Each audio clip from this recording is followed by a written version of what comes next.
A ver, pensemos en esto por un segundo. ¿Y si un solo día, solo 24 horas, pudiera hacerlo saltar todo por los aires, borrar fortunas, hundir la economía mundial? Pues de eso va esto. Vamos a viajar a los peores días de la historia financiera. Esos momentos que nos enseñaron, a las malas, lo increíblemente frágil que puede ser nuestro sistema económico.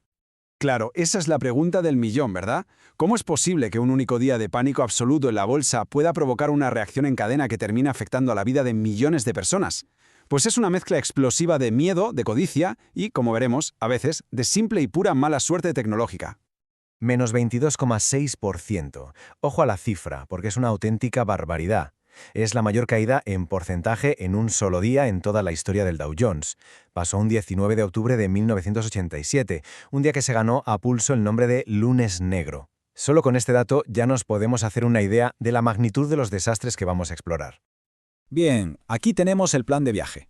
Empezamos con el crack, que lo cambió todo, luego saltamos a ver cómo los ordenadores liaron una buena, nos metemos de lleno en la crisis más reciente que recordamos y, al final, vemos qué hemos aprendido o qué deberíamos haber aprendido. Venga, vamos allá, empecemos este viaje en el tiempo. Nuestra primera parada, 1929, el famoso martes negro. Y esto no fue solo un mal día en Wall Street, que va. Fue el día en que la economía se fue por el precipicio, llevándose por delante los sueños y los ahorros de toda una generación. Un 12%.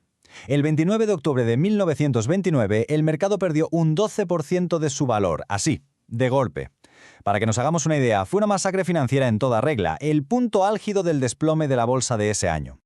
Lo que de verdad impresiona aquí es la velocidad a la que se hundió todo. El pánico de ese día 29 fue solo la chispa. Fíjense, en los años siguientes, la economía estadounidense se contrajo casi un tercio, dando paso a una década terrible, la que todos conocemos como la Gran Depresión.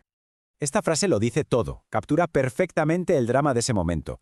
No eran solo números cayendo en una pizarra, no, era el sonido literal de la ruina de miles de familias. Todo el optimismo de los felices años 20 se esfumó en horas, y en su lugar quedó un miedo y una incertidumbre que tendrían consecuencias brutales. Saltamos ahora a 1987, y aquí la historia tiene un giro de guión interesante. Porque el malo de la película ya no solo el pánico de la gente, ahora entra en juego la tecnología. Este fue el día en que los ordenadores, diseñados para ser súper eficientes, se convirtieron en los mejores aceleradores del caos. El lunes negro, 19 de octubre de 1987. El Dow Jones se hundió 508 puntos, pero lo fuerte es el porcentaje. Una caída del 22,6%, la que vimos al principio, la peor de su historia. Un auténtico apocalipsis financiero que nadie, absolutamente nadie, vio venir con esa violencia. Esta comparación es la clave para entender lo que pasó ese lunes negro. A ver, hasta entonces, las decisiones de comprar o vender las tomaban personas, pero en el 87 los nuevos sistemas de program trading se volvieron locos. Eran algoritmos que, sin sentir pánico ni nada, empezaron a ejecutar órdenes de venta masivas, una detrás de otra, creando un círculo vicioso imparable. Los humanos solo podían mirar, atónitos, cómo las máquinas vendían más rápido de lo que nadie podía pensar. Y claro, la gran pregunta fue, ¿y ahora qué? ¿Cómo evitamos que esto vuelva a pasar? La solución fueron los llamados interruptores de circuito.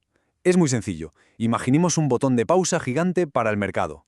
Cuando los algoritmos se desbocan y empieza el pánico, ¡zas!, se para todo. Se le da un respiro al sistema para que la gente pueda pensar con más calma. Una lección aprendida a base de un golpe muy duro en 1987. Y llegamos a 2008, una crisis que seguramente muchos recordamos bastante bien. Esta vez el problema tenía un nombre: riesgo sistémico. La idea de que algunos bancos y empresas eran tan gigantes y estaban tan conectados entre sí que si uno caía, arrastraba a todos los demás. La caída de Lehman Brothers fue la primera pieza del dominó. Y a partir de ahí, el caos. De un día para otro, el crédito se congeló. Los bancos simplemente dejaron de fiarse los unos de los otros y no se prestaban dinero. Al día siguiente, la aseguradora AIG estaba a punto de quebrar, lo que obligó al gobierno a meter una cantidad de dinero bestial para que el sistema entero no se viniera abajo. Y aquí es donde nace esa famosa frase demasiado grande para caer. Se refería a empresas como AIG, cuya quiebra, sencillamente, no era una opción. ¿Por qué? Porque su caída habría provocado un efecto dominó que se habría llevado por delante a la economía mundial. El rescate fue polémico, sí, pero en ese momento se vio como un mal necesario para evitar una catástrofe aún mayor. Las secuelas de aquello fueron muy duras y duraron años. El paro se disparó, muchísima gente perdió su casa y la confianza en los bancos se fue a pique. La respuesta a todo esto fue más regulación, como la ley Dodd-Frank, en un intento claro de que la historia no volviera a repetirse. Bueno, y ahora llegamos a la era actual, un tiempo en el que las crisis tienen una característica principal: la velocidad del contagio. Vivimos en un mundo tan conectado que un problema en un rincón del planeta puede convertirse en un incendio global en cuestión de horas. Esta tabla lo resume muy bien. Fíjense, en 1997, una crisis de divisas en Asia, que parecía algo lejano, acabó provocando ventas masivas en todo el mundo. En 2015, el pinchazo de una burbuja en China se sintió hasta en Nueva York, y en marzo de 2020 tuvimos el ejemplo definitivo: una pandemia que paralizó el planeta entero y provocó caídas históricas en un solo día. La globalización tiene estas cosas. Pero a veces la cosa es más rara.